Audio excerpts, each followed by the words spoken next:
กคนมีแฟนแล้วมันผิดตรงไหน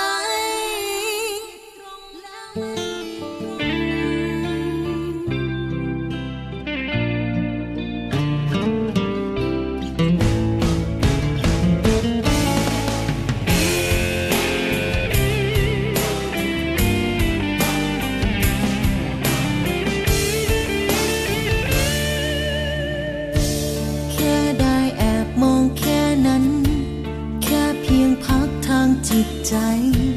แค่คิดถึงเมื่อห่างไกลแค่อยากได้มาผูกพันแค่ได้อยู่เป็นที่สองไม่เรียกร้องเอาสิ่งใดตกนรกไม่เป็นไรให้หัวใจขึ้นสวรรค์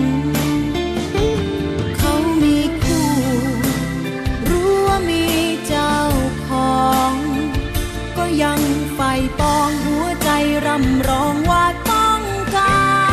รหลงรักคนมีแฟนแล้วมันผิดตรงไหน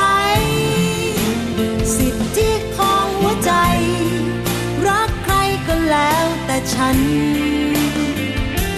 แค่พันผูกทางใจจะเดือดร้อนใครเท่าไรกันต่อยทุกคนต่อยทรมานฉันก็ยอมฝันยังอยู่ตรงที่ฝันที่ฉันนั้นเฝ้ารอแค่แอบรักก็เพียงพอรักนี่น้อช่างหวานหอมห้ามให้หยุดคงไม่ไหวห้ามแค่ไหนใจไม่ฟังยอมเป็นคนไม่มียางร้อนรุ่มดังเช่นเหล็กหลอมเขามีคู่รู้ว่ามีเจ้า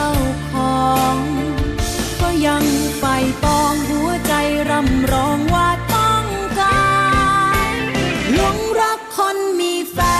นแล้วมันผิดตรงไหนสิทธิของหัวใจรักใครก็แล้วแต่ฉันแค่พันผูกทางใจจะเดือดร้อนใครเท่าไรกันต่อยทุกคนต่อยทรมาน